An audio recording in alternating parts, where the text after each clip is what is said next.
no capítulo 11. Evangelho de João, capítulo 11. O tema do nosso sermão de hoje, tá bom? É a lágrima da separação. João, capítulo 11, é o tema do nosso sermão, é a base do nosso sermão. E claro, a lágrima da separação é o título do nosso sermão. Eu gostaria de dizer àqueles que encontraram João capítulo 11, fale eu vou para o céu. Aqueles que não encontraram, diga me espere que eu vou também. Todo mundo encontrou. Muito bem, amém. Vamos fazer uma oração? Fecha o teu olho, ovelha santa de Jesus. Pai santo de eternidade, Criador dos céus e da terra, eu quero te agradecer por tudo que o Senhor tem feito por nós. Pai querido, queremos te pedir que o Senhor nos abençoe e venha ser conosco. Isso te peço e te agradeço em nome de Jesus. Amém. Muito bem. Povo de Deus, nós temos aqui em João capítulo 11, uma história de dor, de sofrimento, de tristeza, mas de alegria também. Nós temos aqui uma circunstância no qual envolve vários sentimentos. Eu gostaria de fazer uma pergunta para vocês. Quantos aqui já choraram? Levante a sua mão, deixa eu ver aqui. Muito bem. Tem muitos homens aí que não levantaram a mão, né? Porque existe o ditado de que homem não chora, né? Existe o ditado, homem não chora. Né? Existe o ditado, né, que homem não pode chorar. Eu lembro que quando eu era criança, eu nunca fui muito forte, né? Nunca fui muito forte. Eu sempre fui muito alto, mas nunca fui muito forte, nunca fui muito bom de briga, digamos assim, né? Eu sempre fui muito um cara mais da mente, não muito do físico, né? E eu, quando era na escola, assim, quando os meus coleguinhas implicavam muito comigo, eu sempre apanhava. Sempre apanhava. Eu nunca bati ninguém, sempre apanhava. E apanhava e chorava. Porque me batiam, doía, eu chorava. E eu tinha uns amigos que chegavam perto de mim e falavam, mas você não pode chorar, porque se você chorar, você vai dizer que você é fraco. Porque homem não chora. Aí eu dizia, então homem não chora, então não vou chorar. E muitas das vezes eu apanhei e não chorei, inclusive da minha mãe, né? E é engraçado é que a minha mãe tem um costume, né? Eu já contei algumas coisas da minha mãe. A minha mãe, ela é tipo policial, tá? Ela chega batendo e depois pergunta. Ela é tipo isso. Então a minha mãe, ela é basicamente assim, ela me batia por alguma coisa que eu fizesse de errado, me batia, e quando ela me batia que eu começava a chorar, porque doía, claro, doía, então eu chorava. E aí quando eu chorava, a minha mãe olhava para mim e falava, não é para chorar não, se entupa, minha mãe falava. E aí eu lembro de algumas vezes que, por exemplo, a minha avó, né, eu lembro de uma vez, na verdade, que ela me bateu, que foi exatamente assim, eu fui pro videogame, né, existiam uns videogames na minha época da adolescência, né, quem aqui é um pouquinho da minha idade ou mais velho que eu vai lembrar que existiam esses videogames e tal. Na minha época o videogame era o PlayStation 2, hoje é PS5, né? PS5 aí para essa juventude. Mas na minha época era o PlayStation 2 e era febre isso, e a gente queria ter um PlayStation 2. Claro, tiveram outros videogames como PlayStation 1, como PlayStation, Nintendo, que eu conhecia também, mas era fliperama e assim vai. Mas o PlayStation 2 era a febre, era que todo mundo tinha que ter. E eu não tinha. E nem o meu irmão, mas tinham alguns espaços, né, locadoras de videogame, que a gente ia aí, na época pagava 50 centavos, aí você jogava 30 minutos, pagava R$ 1, você ia lá e jogava 1 hora e tal, e assim ia. Não sei nem se existe mais hoje. Mas a gente fazia isso. E aí eu e meu irmão, nós fomos um dia para esse lugar, para esse videogame, e nós ficamos jogando. Só que eu e meu irmão, você sabe, né, são irmãos. Ora, meu irmão me zoava e eu zoava ele, e a gente dava risada, mas ora ele me zoava e eu começava a bater nele, ele também revidava. Meu irmão é mais alto, mais forte que eu, então eu batia nele, ele me batia também. E a gente ficava, e eu não queria ficar por baixo, eu dizia, se você me bater, eu vou te bater. Eu não batia nos outros, era interessante que quando as pessoas vinham me bater, me batia, eu chorava, mas não batia, mas no meu irmão queria bater. E batia, e eu batia de um lado, ele batia do outro, a gente brigando dentro do videogame, aí passou alguém conhecido, né? Que eu não sei quem é, mas alguém que sempre gosta, sempre está no lugar para ver a vida dos outros. E aí essa pessoa foi lá e disse assim, ó, Joedna, que é o nome da minha mãe, Joedna, seus 2 filhos estão se matando lá no videogame. Minha mãe saiu de casa, como diz uma grande expressão dos nordestinos, com 2 quentes e um fervendo, saiu minha mãe. Chegou lá no videogame, viu nós dois lá se pegando igual 2 mutantes, igual 2 lutadores de UFC. A minha mãe saiu batendo na gente desde o videogame até em casa. No meio da rua, assim. Batendo, e batia. Cheguei em casa, chorei. Já estava chorando desde a rua, né? Mas chorei em casa. E a minha mãe falou assim, olhou para mim e falou, sim, Tupa, não chore não. E aí a minha avó chegava, né? Minha avó é mais doce, né? Doce com a gente, mas com os filhos dela também não era doce não, não alisava também não. E aí a minha avó chegava e falava assim, ó, como é que você faz isso? Você bate no menino, o menino chora e você diz que não é para o menino chorar. Mas ele tem que chorar porque doeu. Se doeu até em mim que não apanhei, imagine dele. Então você tem que deixar ele chorar. Então eu cresci acreditando nesse ditado, de que homem não chora. De que homem não chora. Mas é incrível que o cara perfeito dessa terra, o cara mais perfeito que houve sobre a terra, o homem que deu a salvação, outorgou a salvação para cada um de nós, o homem que lutou e batalhou por cada um de nós, ele chorou. E ele fez essa expressão como uma expressão de amor. Porque nós dizemos que as pessoas não choram, mas eu não sei vocês, chorar, muitas das vezes, é uma expressão de alívio. É uma expressão de alívio. Chorar é uma expressão, muitas das vezes, que nos tira a angústia e que nos dá calmaria para algumas pessoas. Eu já contei para vocês que conheci o Evangelho aos 15 anos e antes disso eu era católico apostólico romano. E como todo católico apostólico romano praticante, devidamente na denominação, eu era uma pessoa que participava das missas, dos dogmas, né? Então, como coroinha também, uma pessoa que estava ali sempre ao lado direito do padre, eu sempre participava de tudo que era possível. E eu tinha um costume, eu gostava de muitas coisas quando adolescente. Eu gostava de jogar futebol, comer, dormir, isso é importante, né? Muito importante. Mas tinha uma coisa que eu fazia quando adolescente, que era ir a enterros, a cortejos de enterros e cerimônias fúnebres. Não me pergunte o porquê, eu só gostava. É estranho? Pode dizer, mas eu gostava. Toda vez que a minha cidade é uma cidade, Pedrinhas, uma cidade pequena, né? 7 mil habitantes ali. E todas as vezes que alguém falecia na minha cidade, passava um carro anunciando. Não sei se aqui em Formiga tem, mas nessa minha cidade passava um carro. Então, se alguém falecesse, passava o carro anunciando quem faleceu, os parentes e onde era a cerimônia fúnebre e que hora ia ser o enterro. Às vezes não dava para escutar quando era o enterro, mas dava para escutar a cerimônia, eu ia lá na cerimônia fúnebre, estava lá. Se tivesse 3, 4 cerimônias fúnebres, numa noite eu estava nas 4, nas 3, 4, passava em uma, depois em uma e outra, comia uma bolachinha com chá, que sempre servia e tal, e passava, em todas elas. Às vezes as pessoas chegavam para mim e diziam, quem que morreu? Eu não sei não. Parente de quê? Morreu de quê? Não sei não. Mas o que você está fazendo aqui? Não, estou aqui observando o movimento.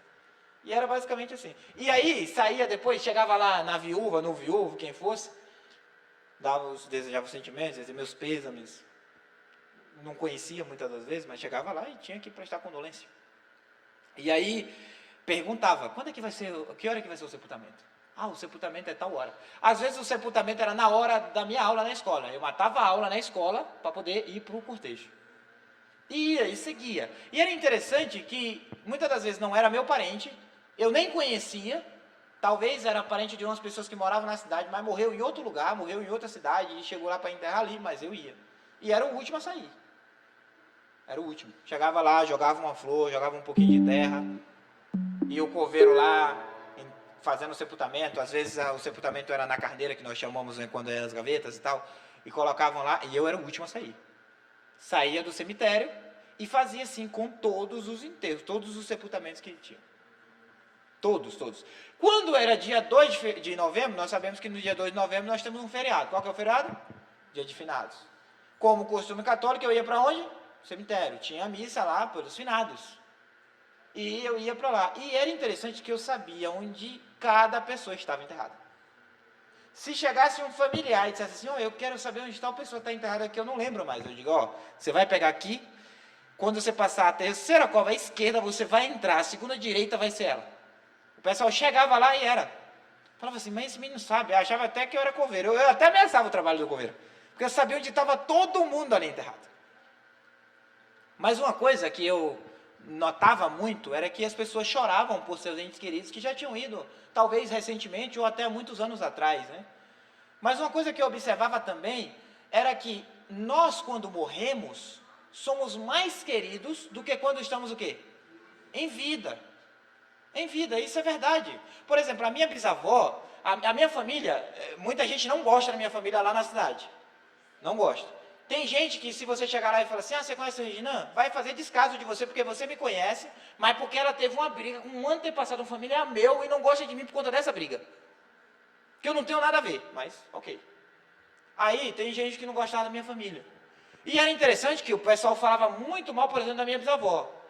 Minha bisavó é conhecida como Dona Doca. Era conhecida. E aí todo mundo falava mal de Dona Doca. Passava, Dona Doca, não sei o que, falava mal. Aí no dia que a minha bisavó faleceu, eu fui a pessoa, porque a minha avó e a minha mãe foram fazer a questão dos documentos, liberar corpo, tudo aquilo. E eu fui para a casa dela, né?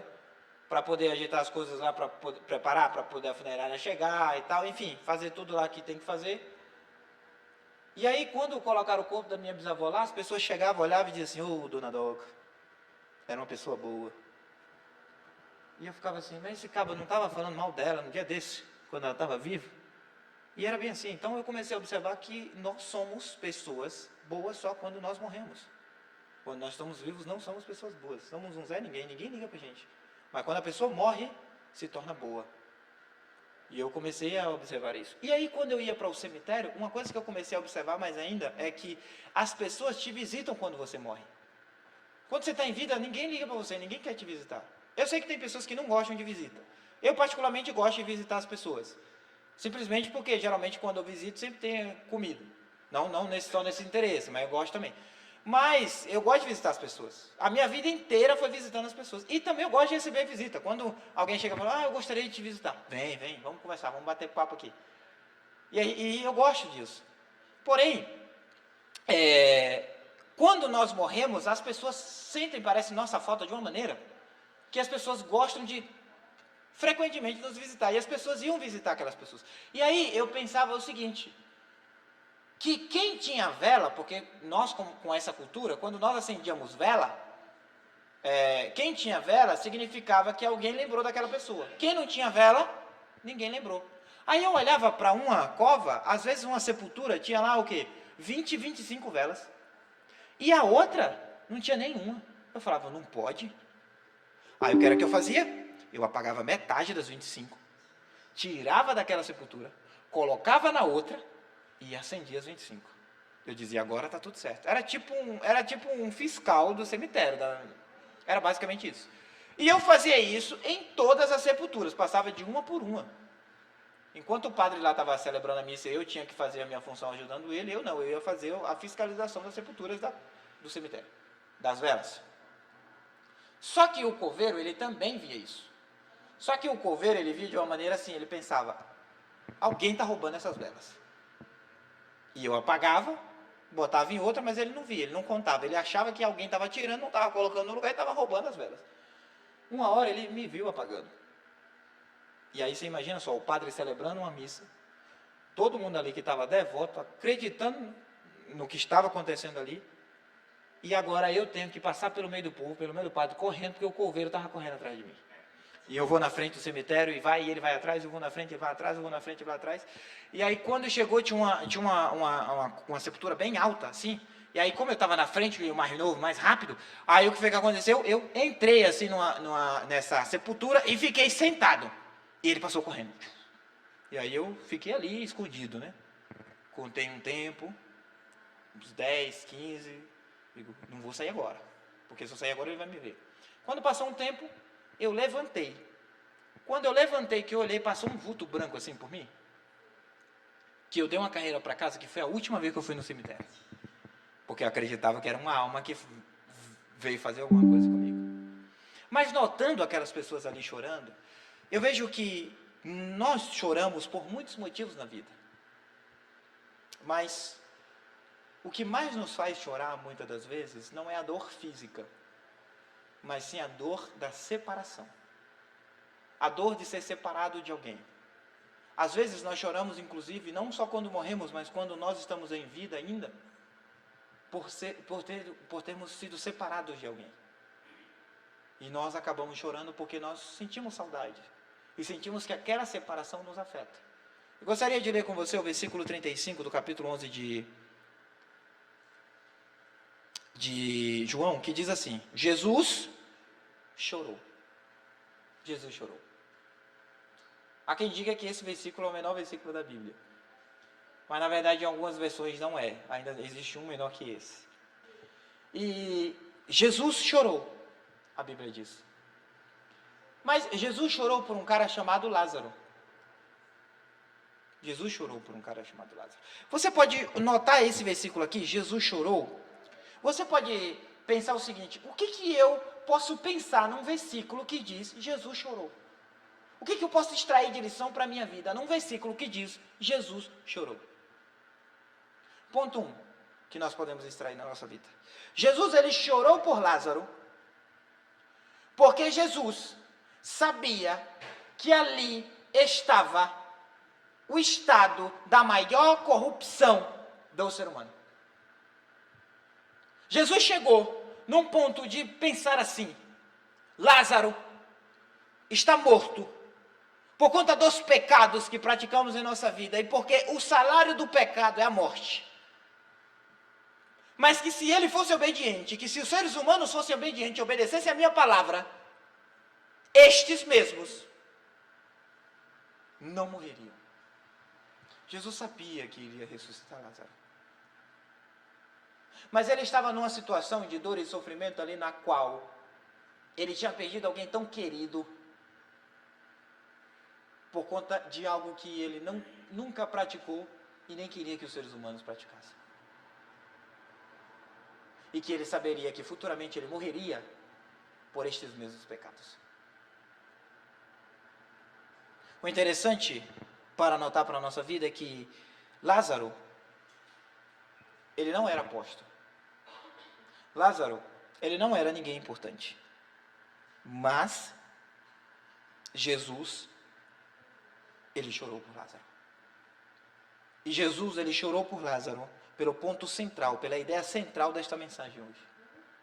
Por conta da separação. Porque Jesus estava separado. A separação causada pela morte. Isaías fala que os nossos pecados fazem separação entre nós e o nosso Deus. A dor humana, ela é real. E Jesus sentiu isso na morte de Lázaro. Lázaro, ele foi separado das suas irmãs. Ele revelou, através do choro, Jesus, que ele não chorou por falta de poder, de dizer assim, acabou para Lázaro, não. Mas ele chorou porque ele amava Lázaro. E nós sabemos que o choro, ele revela o amor. Por isso que nós choramos com essa separação. Jesus, ele se identifica com a nossa dor. Ele não foi frio nem distante, mas ele viveu entre os seres humanos e ele se identifica com os sentimentos e com aquilo que nós sentimos. A lágrima, ela antecede o milagre. Mas o milagre da ressurreição. Eu contei para vocês aqui na mensagem passada de que eu vivi uma história de amor na minha vida com a minha bisavó.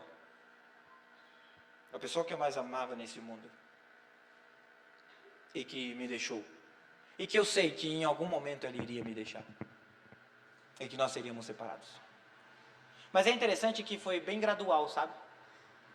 Porque é triste para você olhar uma pessoa que você tanto ama, uma pessoa que você tanto quer, uma pessoa que você quer estar sempre perto, perder os sentidos aos poucos. Porque a minha bisavó, quando foi diagnosticada com mal de Alzheimer, foi duro, foi triste, foi doloroso. Ela não sabia fazer a distinção entre feijão, caroços de feijões e a ração do cachorro. Ela não sabia fazer a distinção de como mais esquentar um café. Colocava a garrafa térmica diretamente na boca do fogão. E às vezes a gente brincava, é visionária. Enquanto a gente tem todo o trabalho, ela já está indo direto. E um dia, ela sofreu uma queda. E dessa queda ela quebrou o fêmur. E teve que passar com uma cirurgia aos 90 anos. Segundo minha mãe. Porque desde que eu sou pequeno ela fazia 90 anos. Sempre. Todo ano era um aniversário, era 90 anos. Nunca passava. E ela precisou fazer essa cirurgia. E era uma madrugada. No mês de fevereiro, inclusive o mês do meu aniversário, que chegou a notícia de que ela tinha descansado. A minha bisavó era uma pessoa engraçada. Quando eu me tornei adventista, o padroeiro da minha cidade é São José. Se celebra no dia 19 de março.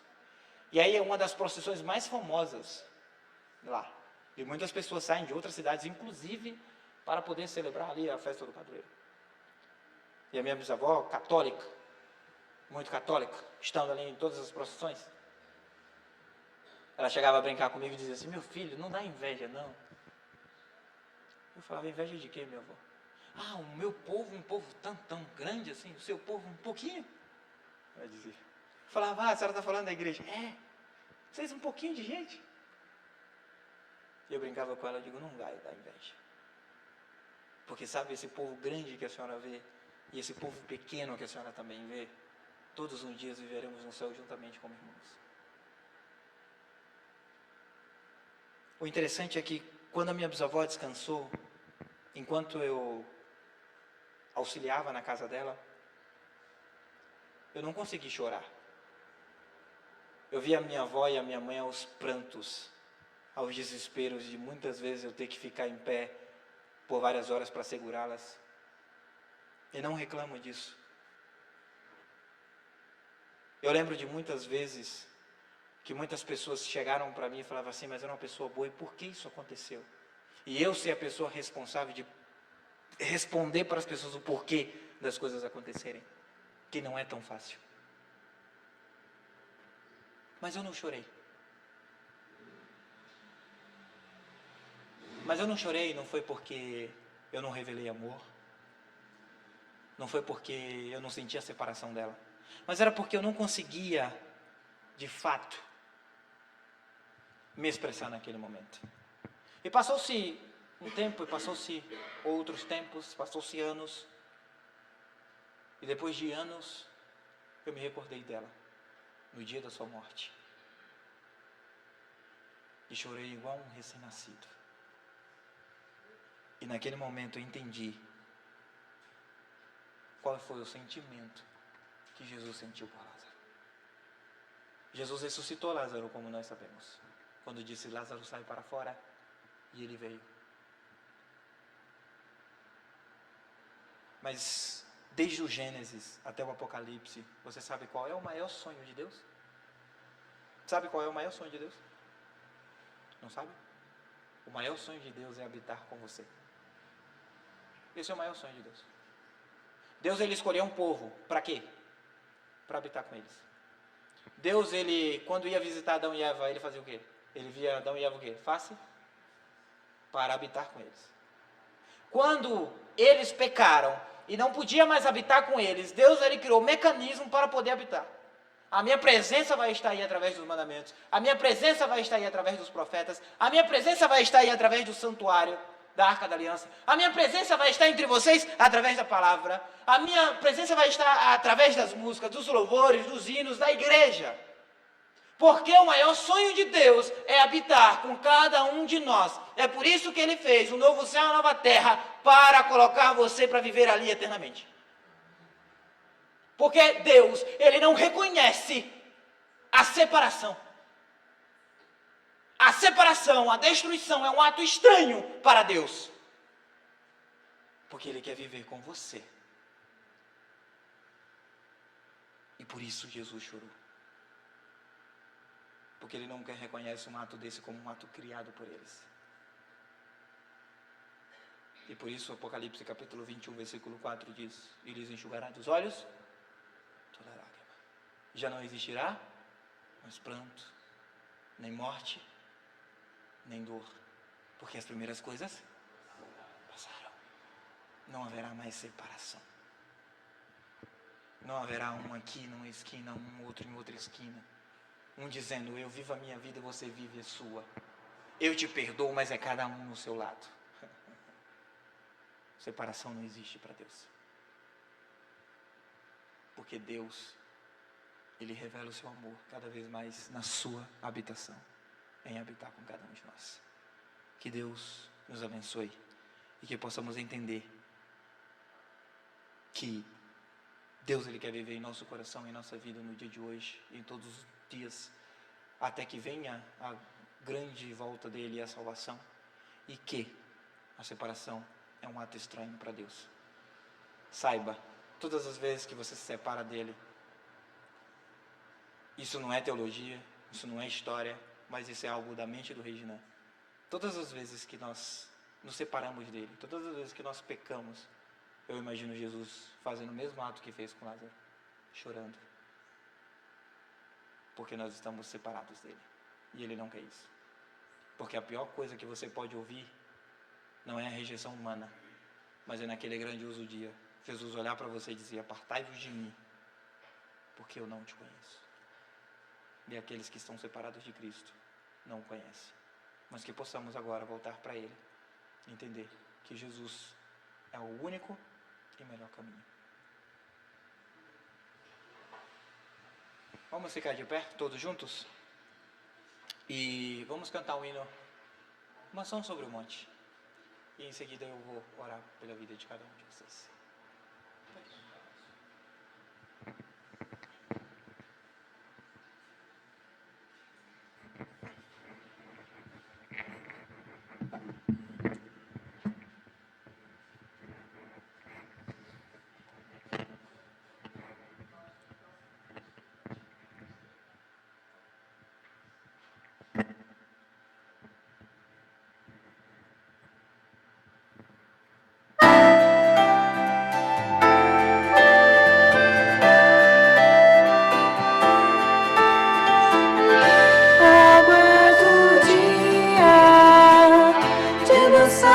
Sem par, no qual terei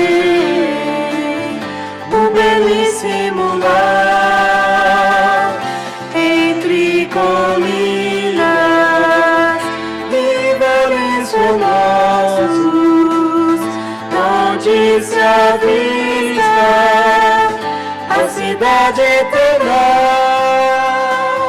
Terei uma casa no alto do monte, com flores lindas por todo o jardim, aves cantando nas copas frondosas, rejubilando a vida sem fim.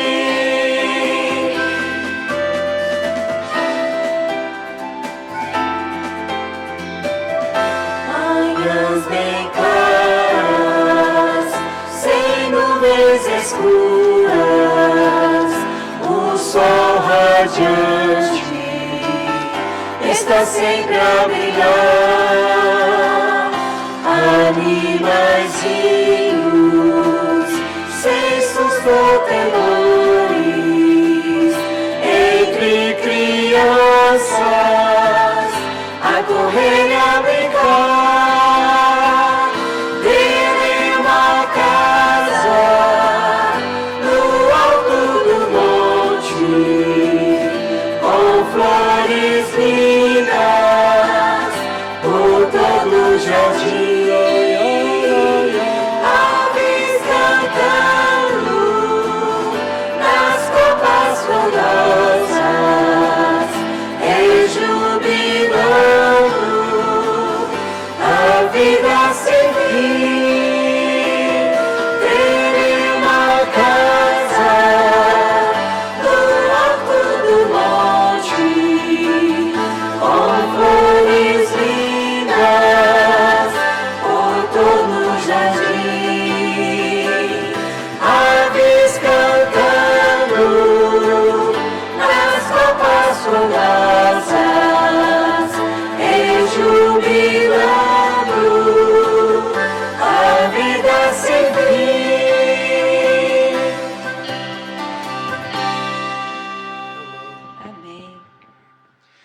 Santo Deus, eterno Pai, Criador dos céus e da terra, queremos te agradecer pelas bênçãos, livramentos e milagres que o Senhor tem nos concedido.